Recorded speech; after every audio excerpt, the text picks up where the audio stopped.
Good evening, grave robbers, and welcome back to the television graveyard. We are your TV necromancers, Laura Prince and Noah Woolahan. We've come here tonight to examine the spirits of past television shows. Or something.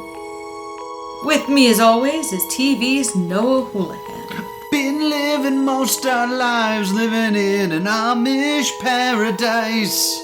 I always like when you do the singing, because I know we're not going to get copyright strikes. I mean, I always kind of pitch it up a little bit so that we don't get... Because I know it's too perfect. So, we went to see Weird Al at Madison Square Garden this weekend. Yes, indeed. This is a Stay Doomed adventure. And we went and saw the legendary Weird Al Yankovic in Madison Square Garden, a sold-out show. And as a result, we didn't get a chance to watch any TV. So, yes. We are going to talk about someone who has parodied lots of TV. We're going to talk about Weird Al Yankovic. Yes, Weird Al Yankovic played his first ever concert at Madison Square Garden. Yes, it's first time in the Garden. And it sold out. Sold out. It's incredible. So we went and enjoyed the show. So good. The opening act was Puddle's Pity Party. Yes. Who I was vaguely aware of. But this was my first time really watching him perform or finding out who he was. I was familiar when he did the Postmodern Jukebox Royals. Okay. That was one of his big breakouts. He did a cover of Lord's Royals with Postmodern Jukebox that went super viral in 2013, I want to say. I knew him because we had an argument with a friend of ours about how there are no legitimate clowns anymore. There are no unironic clowns. And she was like, oh, really? Check out Puddle's Pity Party. And I was like, I'm pretty sure that's an ironic clown. Yeah, it's a sad clown. It's a sad, yeah. that's an ironic clown. I'm almost positive. So, Puddles is an amazing talent. Yes. And truly blew me away. He came on and just sang some songs. And he had a multimedia, he used a lot with the screen behind him. Yes. And that's where essentially all of the comedy came from. Yeah. Most of the performance was played fully straight. Just beautiful singing. Yes. But everything in the background made it funny. He sang I'm Always Chasing Rainbows. Mm-hmm. And it was him literally chasing a guy in a rainbow morph suit in the background. Yes. He was literally chasing a rainbow. At one point, he has his phone out during Come Cry With Me and is taking, video of the crowd, and it pops up on the big screen behind him and says Cry Cam. Yes, because you're supposed to be crying. You're supposed to cry with him. Most people chose to wave and cheer. That is not the instruction. You were supposed to cry with him. So, he also, there's a little ditty that plays in a little cartoon, Who Wants to Help the Clown? Who will come and help the clown? And my name is Mr. Plow. It was a very similar melody. He brought someone on stage and handed him a guitar, and he clearly mimed playing Crazy Train. Yes. He did an amazing rendition of Crazy Train. Crazy, that's how it goes. Millions of people living as fools. Yeah. With this guy, pretending to play. It was a lovely bit of tribute because Ozzy had actually played his final concert maybe a week before. Yes. And interestingly enough, I haven't been to many concerts, But I've seen Crazy Train performed live many times. Yes. Because I went and saw Ozzy at Ozfest, which was awesome. And we also went to the Rally to Restore Sanity, where Ozzy showed up to play Crazy Train. I don't remember that. I'm sure you don't. We stayed up all night, and I was what they would call out on your feet. Yes. I fell asleep fully during the Rally to Restore. Yes. You kicked me awake when R2-D2 showed up. Yes, R2-D2 showed up. Surprisingly, that happens at a lot of concerts I go to as well. I have him on speed dial. He just he just kind of shows up when he knows I'm going to be somewhere. I didn't know you were such boys with R2. You really should have. We have a lot of photographic evidence of that. That is true. Like, when I say a lot of photographic evidence, I do mean like a disproportionate amount of pictures with Laura and R2-D2. In any case, Puddles is a phenomenal talent. He sang My Heart Will Go On, which was beautiful. He sang this kind of mega mix with My Heart Will Go On mashed up with Enter Sandman and One by Metallica. Yes. And I don't want to ruin what makes this so funny, but it's a very cool mashup. But what's going on behind it just tips it over the edge. Yes. It's a supercut of a specific actor. Yes. But not the one you think. Not the one you think. Puddles, is someone that I will definitely spend some time looking into. And what I certainly did not expect is to legitimately add him to my Spotify playlist and just enjoy the music in a non-ironic, this is good singing kind of way. He did a fantastic cover of Tom Waits' Come On Up to the House. Well, you know you should surrender, but you can't let it go. Come on up to the house. Oh, that was beautiful. He had the entire audience eating out of his hand. And he has a very good sense of when to get the audience involved. Yeah. For it being a much more, straightforward performance than Weird Al tends to be. Mm-hmm. He did have the audience, a lot of whom probably weren't there. I mean, most of whom were not there for him, strictly speaking. Everyone was singing, Come On Up to the House. Mm-hmm. I was putting his cover of it on my Spotify playlist during the intermission. Yeah, while we were sitting there. Yes. During the intermission, I was putting specifically that cover onto this year's playlist. Intermission was just in between Puddles and Weird Al. Between the opener and the main act, which is pretty normal. Laura got up to get a soda, and there were some people in front of me, and as soon as Laura was gone, this dude stood up and turned around to his friend and went, I don't get it. I don't get him at all. I just don't get the whole bit. And this guy was like, look. His friend was like, look, I know you love Emo Phelps. That was incredible. He's like, I don't get it. I don't get the whole bit. I thought I was laughing when you said when you got up to use the bathroom because as soon as he finished, I got up like I was on fire. That is true. Laura is great at beating everybody to the bathroom. What I do have is a particular set of skills. Yes, she teleports. She poof bamps like Nightcrawler. I have only been ashamed of it once. And that was when I vaulted over her row seats during Rent. No shame. No shame. Get it done. There's no one in the seats. I'm not a monster. Yes. I also want to just take a moment to talk about the culture of the Weird Al. It was amazing. It was a lot of people in Hawaiian shirts. That was the dress code. Is everybody wore their best Hawaiian shirt. Yeah, I wore a floral, a Hawaiian print floral sundress because I didn't own a Hawaiian shirt. There were a lot of people in what can only be described as full-on Al cosplay. Yes.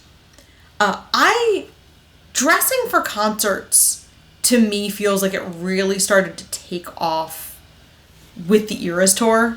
So many things I kind of see through the lens of Taylor Swift's Eras Tour, because that did revolutionize how a lot of concerts are presented. And I always just kind of think with that, like, level of dress code, cosplay, what are you wearing?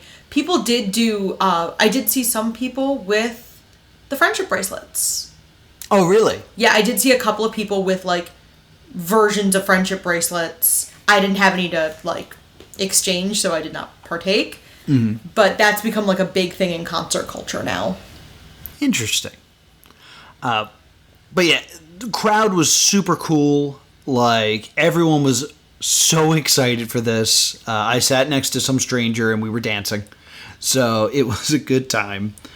But Weird Al puts on this amazing show where it is a mix of him doing songs, and then during costume changes, he'll play, like, videos as well. Yes. And it's a lot of videos of just, like, these are times Weird Al was mentioned in pop culture. Which, whoa. So, like, there's the moment from King of the Hill. I just sang a song parody, Dad.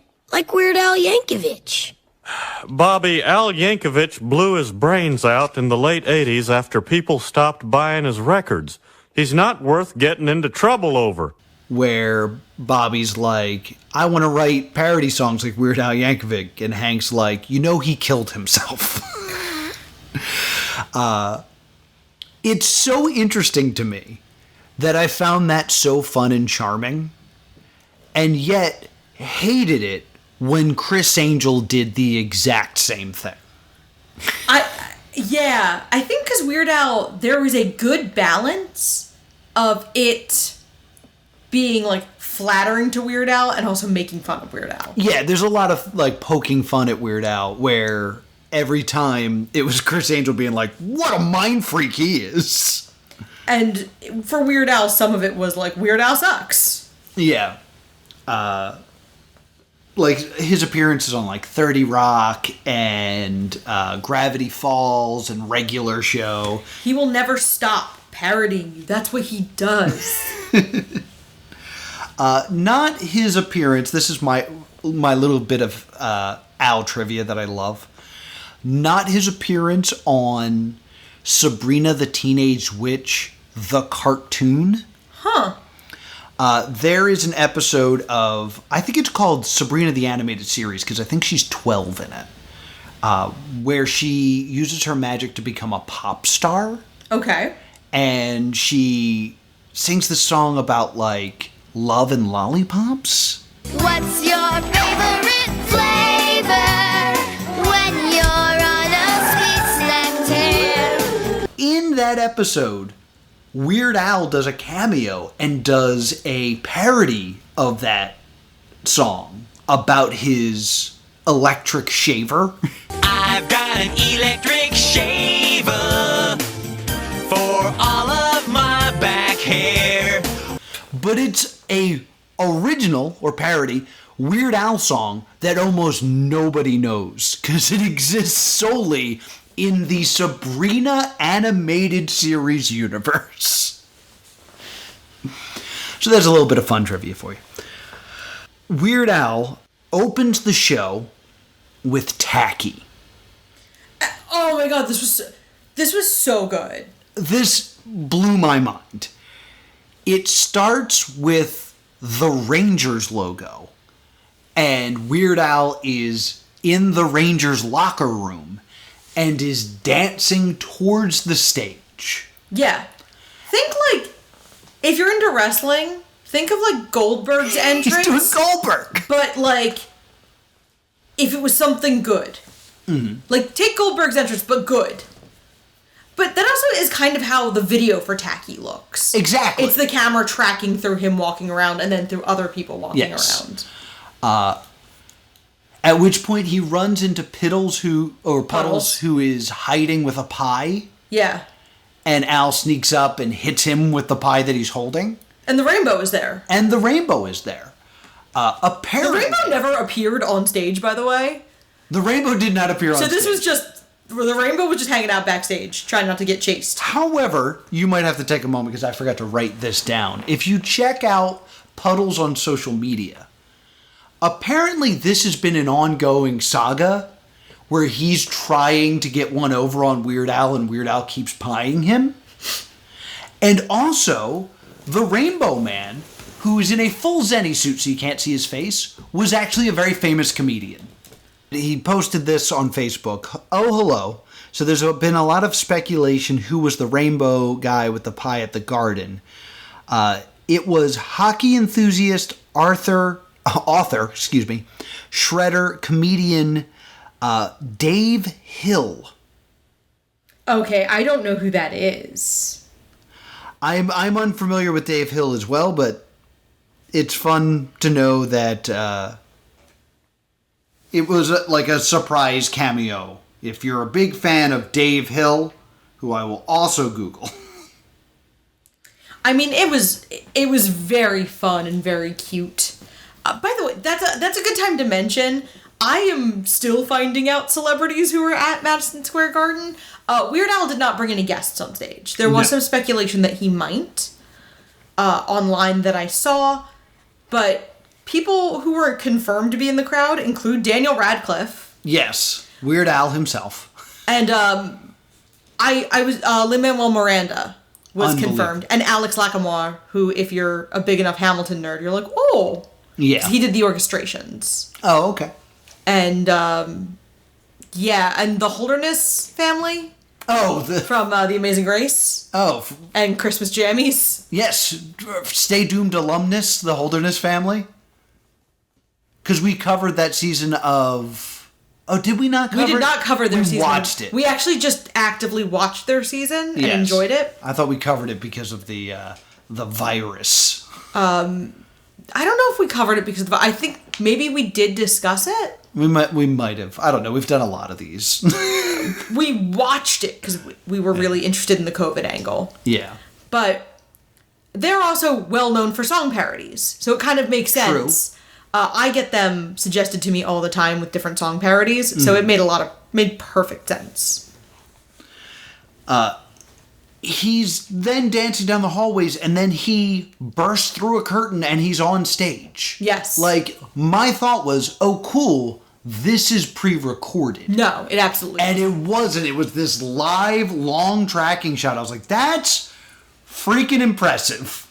No, I never thought it was pre-recorded. I mean, that's the easy way to do it, and I just kind of assumed that might happen. I don't know for sure whether that has been how they've done every show. Because I'm sure not every venue lends itself the same way the Garden does with that instantly like, the Garden is such an iconic venue. This was also my first show at Madison Square Garden. Same. Which, I can't complain. It's a pretty great first show for Madison Square Garden. Yeah, just throwing this out there. We're explorers when we go to a new place. So we walked around the concourse of Madison Square Garden, just be like, oh, yeah, let's just see what's here. Oh, there's a cool little private bar here. There's some drinks here. And the thing is, it's a hockey arena, which is usually in the round. Yeah. But Weird Al is not in the round. There's a stage on one side of the arena, which we just kind of kept walking until we were behind the stage. Yes. And we could, like, look down. I was like, that's interesting that we have this access. Someone should have told us to turn around by now. Nope. So that was cool. Yeah, I mean, I'm always kind of like, how far can I get before someone yells at me? Yeah. And the answer in some cases is, oh, let me go all the way around. Yeah, how about that? Well, okay. Sometimes the answer is like, someone probably should stop me by now. Yeah. We'd already gone through security, so I guess there's also the knowledge of, like, you don't have anything on you. Yeah, it's just interesting that you can look behind the curtain. Like, we could have just hid back there and watched him do costume changes. I don't know if we could have seen it that well. Right. I don't know if the vantage point was that good. But, so, it's so interesting, because I Googled Weird Al Madison Square Garden. This was the one that seemed to have also gotten all of the reviews. Oh, really? All of the reviews of the tour seem to be about this specific one. I mean, it's the garden. Yes. I will fully admit that I did look at setlist.fm ahead of time. Because I wanted to know what we were going to get. But we started with Tacky. I love Tacky. Yes. And he dressed fully tacky, and then he does take off the blazer, so he does a lot of that opening part of the show in a black t-shirt and these, like, very loud pants. Yes. He then did a he did a song about, like, synergy that I was not familiar with. Yeah, this is one I didn't know super well. It's from the Mandatory Fun album. It's Mission Statement. Yeah, it's just a bunch of, like, jargon for, like, enterprising. It was funny. I just wasn't super familiar with it. Yeah, like, I wasn't even sure exactly what song it was spoofing. 'Cause I don't think it was. I think it was an original.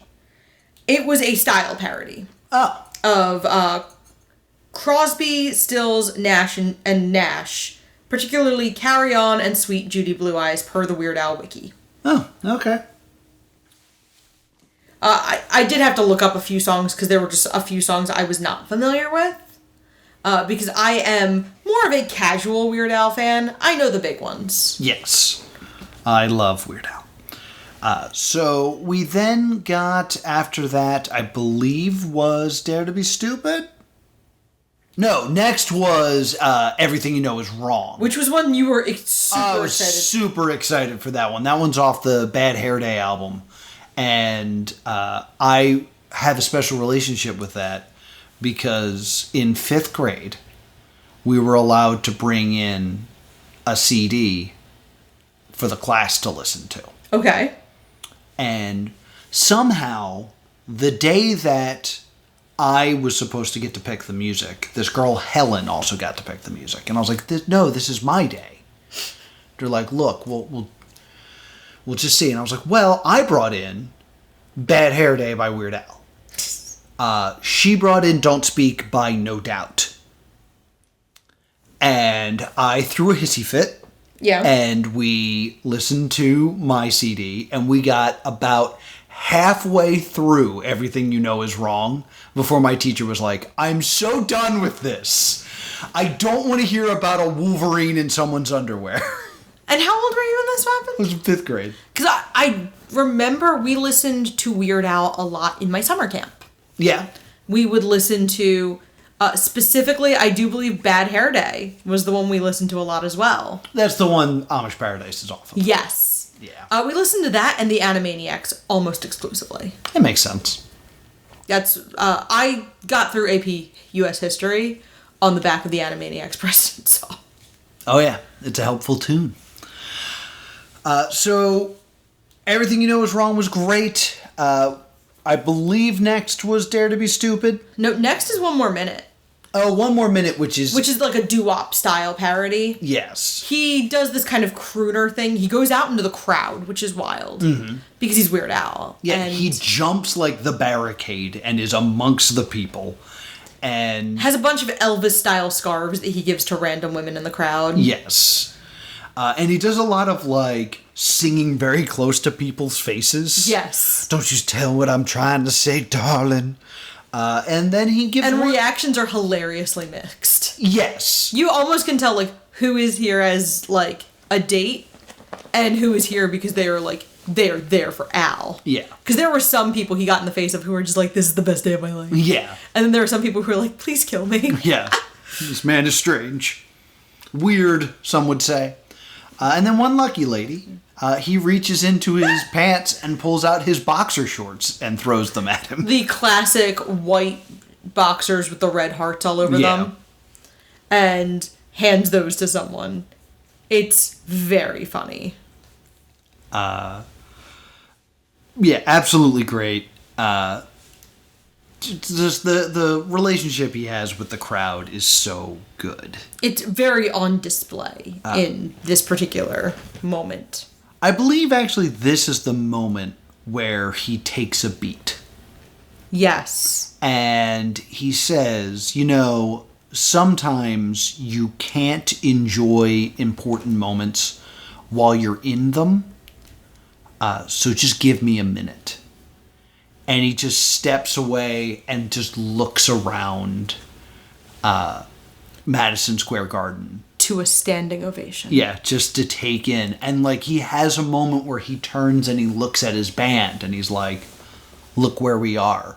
Because that band's been with him the whole time. Yeah, I mean, it was really, like, as an artist, it was a beautiful moment to see a fellow artist get to have that moment. Yes. Like, and an artist fully getting to appreciate that moment. Because, like, we've both done shows where part of me genuinely wishes I had done that. Mm-hmm.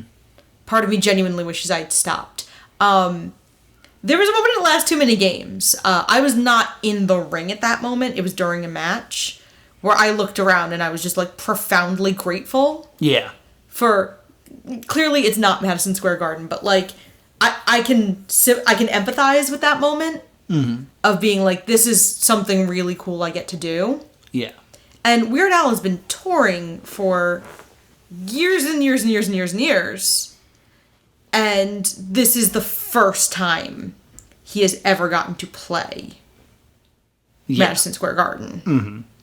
I mean, his first touring date on Setlist.fm is in 1979. 1979. Wow. And, like, he doesn't get out of California to go to other places until well into the 80s. He has, like, one bit on a radio show in New York, but he's playing almost exclusively California for the first, like, 5 or 6 years of his career. Yeah, I mean, he was a kid that was recording little parody songs onto, cassettes in the bathroom of his college and sending them to Dr. Demento. And Dr. Demento was nice enough to play them. And that's what started his career. I know a lot about Weird Al. It's also interesting because Dr. Demento has fully embraced the fact that Weird Al, in a way, is a key part of his legacy. Yes. Like, Weird Al, Dr. Demento gets mentioned frequently. Oh, yeah. As part of Weird Al. There is a fantastic doc/mockumentary that the Disney Channel produced on Weird Al. It's called Weird Al, There's No Going Home. Okay. There used to be that, like, Going Home series of, like, documentaries where, like, people would go back to their hometown. And a big part of that is him explaining, like, the Dr. Demento thing. And it ends with Al saying, I will always be in the debt of Dr. Demento. That's why every weekend I give him a piggyback ride. And it just smash cuts to, like, Al in the park holding Dr. Demento running through a field. And Dr. Demento being like, yeah! That's so dumb. It's so dumb, but I love it so much. We also get, I should mention this, we get a lot of clips from Al TV. Yes. Al TV was a special that used to air on MTV whenever he had a new album out. And it would just be Weird Al doing stuff. And one of the just like famous Weird Al bits is he would re-edit a famous interview so that he was the one asking the questions. And just making the people he was talking to look stupid. Yes, and the people he was talking to are always celebrities. Yeah. They're not... It's not like he's making, like, person on the street look stupid. Yeah. It's like Madonna. Like, there's a really good one with Snoop Dogg where he's just like... Man, Snoop, you are so cool. I'd have to say that you're my number 5 favorite rapper of all time. Number 5? Yeah, just behind Vanilla Ice, Gerardo, and those 2 guys from Milli Vanilli. Oh, yeah. Well, let's get on with the questions. So funny. All of his stuff is so good. I don't know if we need to, like, go through each and every song. No, I don't think we do. Especially because we're going on some tangents, and I think the tangents are more interesting. He does a few... one of the next songs, he does a few more, but I know you want to talk about Dare to Be Stupid. Dare to Be Stupid, which is a style parody of Devo. Yes. It's such a good tune. And, like, I have a weird relationship with it because my best friend had, I think, again, it's Bad Hair Day, on cassette. But it wasn't the full album. It was only 4 songs. Huh. And one of the songs was, of course, Amish Paradise. But another one was Dare to Be Stupid without the lyrics.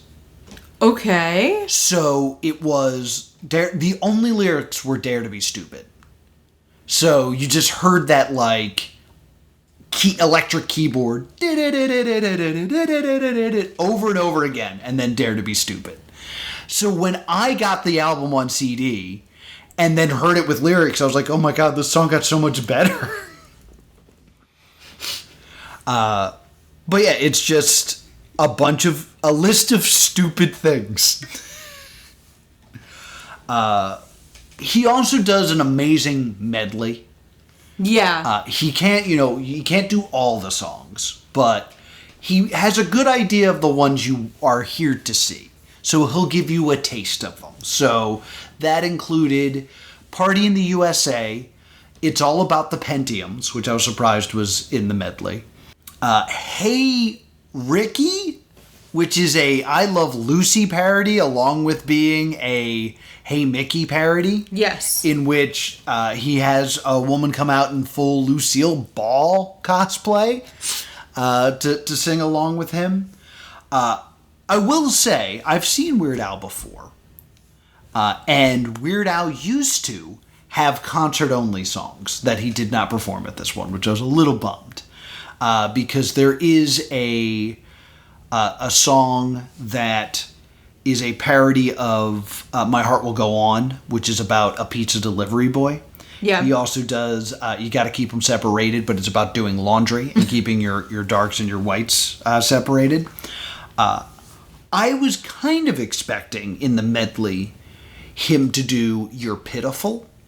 You're pitiful. Yes, because that is a song that, what is that, James Blunt? Yes. He got permission from James Blunt to do the song, and then his record label was like, we don't want you to do this. Which is funny, because, like, for Weird Al, there's a generation of artists for whom getting a Weird Al song was seen as a rite of passage. Yeah, it shows that you've made it. And he was like, oh, you don't want that? It's like, no, we're not comfortable in you taking the music from our label and making money off of it, basically. And Weird Al was like, oh, okay, totally understand. And he released it for free. So it's never been on an album, but I kind of was like, oh, this would be a good place to like use that song. But it didn't come up. I guess James Blunt isn't as relevant anymore. And it's still an amazing medley that he does. Oh, we nearly forgot, he also always does a polka, which is another medley where he doesn't change the lyrics. He just does a polka version of all your favorite songs. It started with Bad Guy by Billie Eilish. It includes Shake It Off, which I'm like, and shows the real video slightly manipulated to go with Al's tempo. Sped up. And I actually said, oh my gosh, I can't believe they got Taylor Swift's lawyers to approve this. Yeah. He did Word Crimes, which is the Blurred Lines parody. But I do kind of want to have, like, this moment here. And I think this is a fine time to kind of do it. He does a parody of Nirvana's Smells Like Teen Spirit called Smells Like Nirvana, which is about how the lyrics are impossible to understand. Yeah. He, of course, does Amish Paradise. He does Eat It in the medley, and he does Fat, which is a parody of Michael Jackson's Bad, where he dons a full fat suit and dances around in a very impressive quick change. It's very interesting to me that, like, I remember when the Behind the Music came out for this, that Weird Al has remained famous longer than a lot of the people that he's parodied. At this point, he's also outlived a lot of them. Yes. Because I did kind of have the moment where I was sitting there and I was like, huh. Like, we don't have Kurt Cobain anymore. We don't have Coolio anymore. We don't have Michael Jackson anymore. I was like, that's kind of a shame to think about that. And in listening to this, there's a lot of surprising moments where I was like, this is kind of dated. Yeah. Like, he did Stop Forwarding That Crap to Me. Yeah, which is not a current, like, issue. Yeah, because that was back when you would just get all these, like, chain letters and spam in your email. Back when you cared about your email. And now all that stuff comes from, like, Instagram and Messenger and things like that.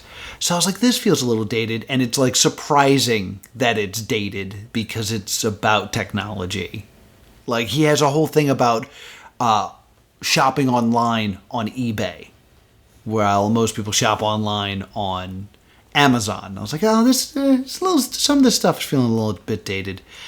And then, like, as I reflected on that, it kind of dawned on me that I had seen Weird Al in concert before. I did go and see him before, and he puts on a great show. That was 25 years ago. Oh my goodness. I saw Weird Al in concert 25 years ago. And here we are 25 years later, and he's still able to kick straight up in the air. Oh, yeah. He's still jumping around in the fat suit. Like, it is so remarkable, the longevity of the career of Weird Al Yankovic. There was never a point, despite the fact that he is an act who has been actively in music for about 45 years. Yeah. There was never a point where you felt like you were watching someone who was very past their prime trying to recapture the glory days. Mm-hmm. Some of the lyrics did feel dated, but there was never a point where I felt like I was watching an old man. Yeah, and they were still funny. They were just like a little bit dated. Like, there's mentions of, like, cameras with film and things like that. But everything still resonates. There were still, like, good laughs to be had, even if you knew each and every word that he was going to sing. Yes. Because he did do a number of really interesting choices. Sure.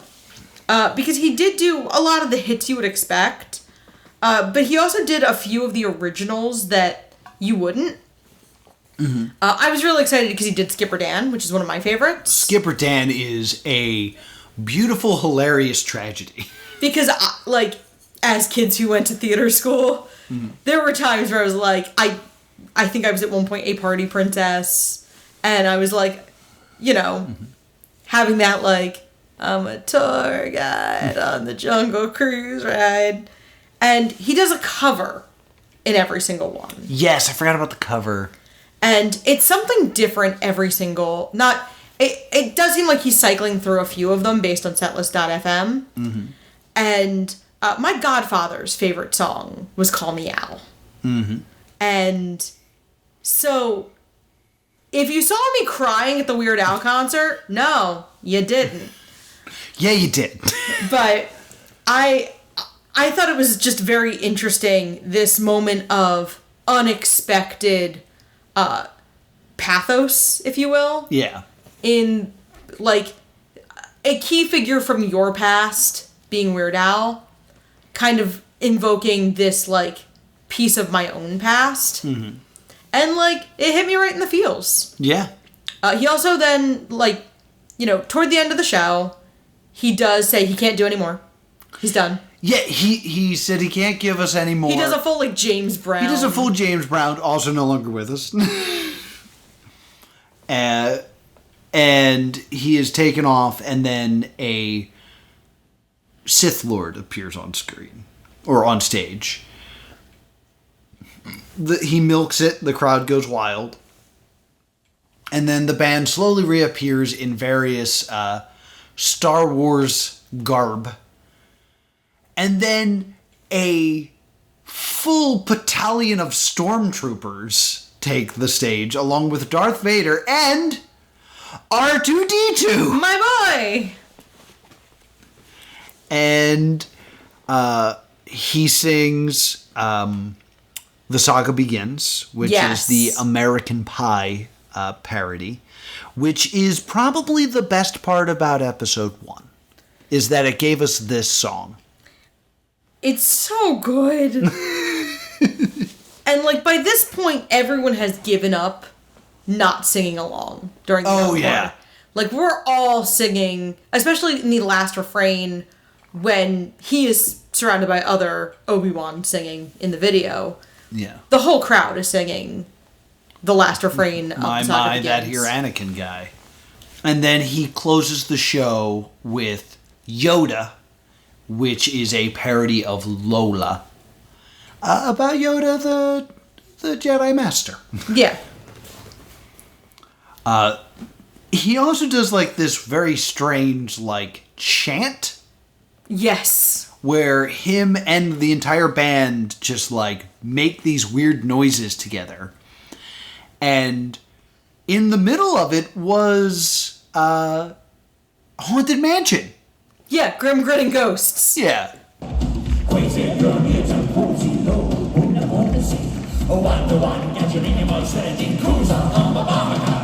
Tripdoors creak and the tombstones quake. Spooks come out for a swinging wake. Happy haunts materialize and begin to vocalize. Grim ghosts come out to socialize.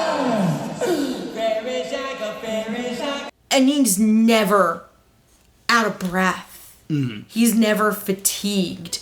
He is a 65-year-old man.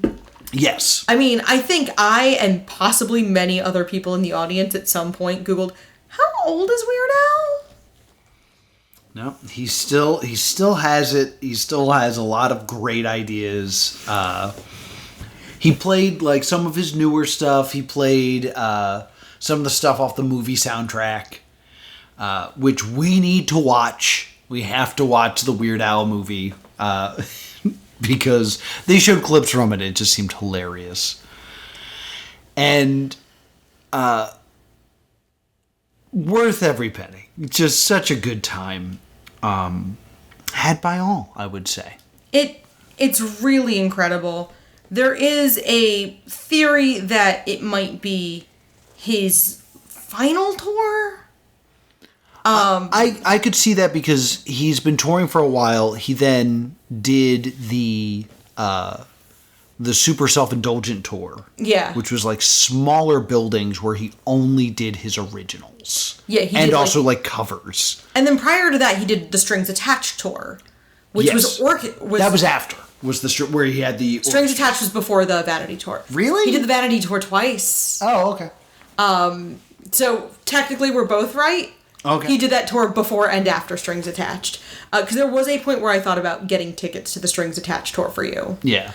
We were booked the night it was in Philadelphia. Yeah, that makes sense. Yeah, truly a great inspirational force in my life. You know, to reflect on Stay Doomed for a bit more, we did just have episode 250 of Stay Doomed. This is not my first like major podcast that I invested a lot of time into.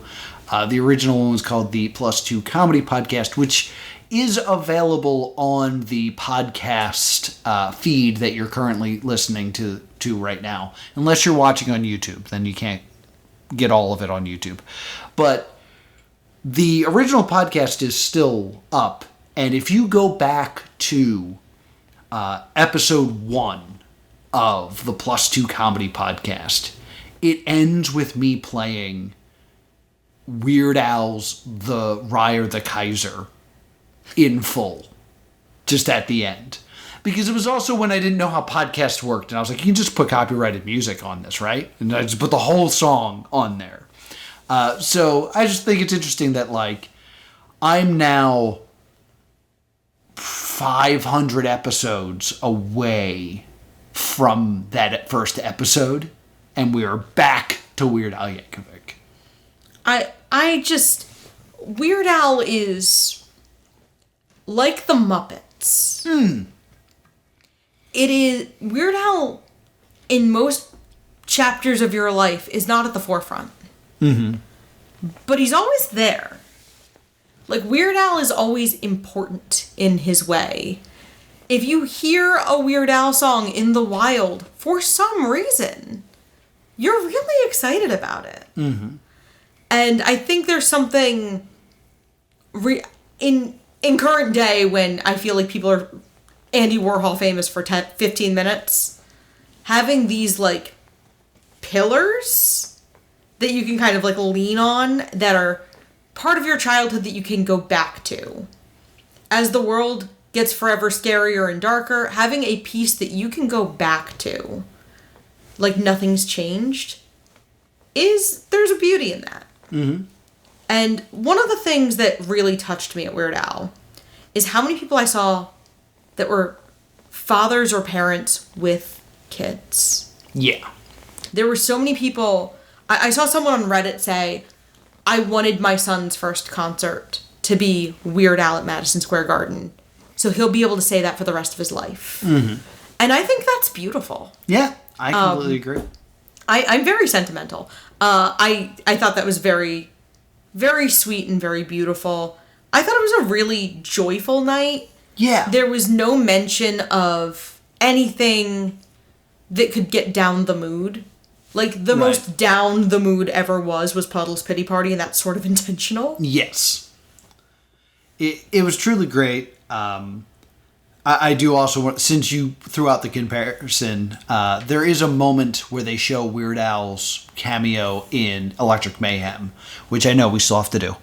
And Laura would not stop hitting me during that moment. What?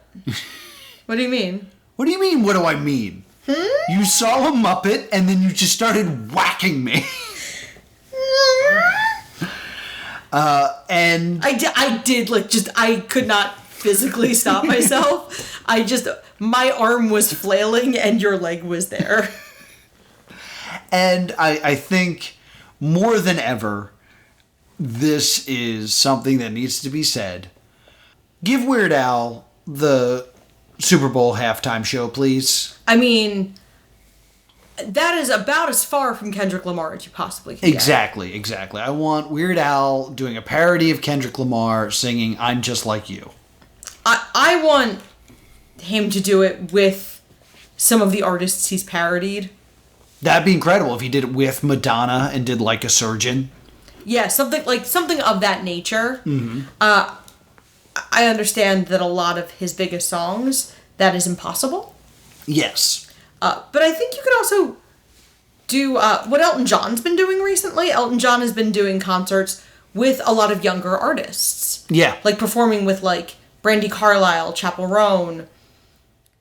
Weird Al and Chappell Roan doing something together would be very funny. He did cover Hot to Go at one point. Yes, he did. So I think it would be really fun. I could also see them doing I hope they play Hot to Go. This is Weird Al's Super Bowl halftime show. And then them doing it anyway. Yeah, then Chaperone shows up. That'd be amazing. So that's going to do it for this Stay Doomed adventure. We'll be back with a normal episode, hopefully, next week. But until then, if you want to talk to us about Weird Al, be sure to join our Discord. You can find a link to that in the description down below. Or where can people find us? You can email us at thestaydoomedshow@gmail.com or on Blue Sky @StayDoomed. And if you want to talk to me about your favorite Weird Al parody, I'm at TV's Noah on Blue Sky and Instagram. If you want to talk about the other pillars of comedy that have guided you through your life, I'm Laura Crane on Blue Sky. Until next time, stay doomed.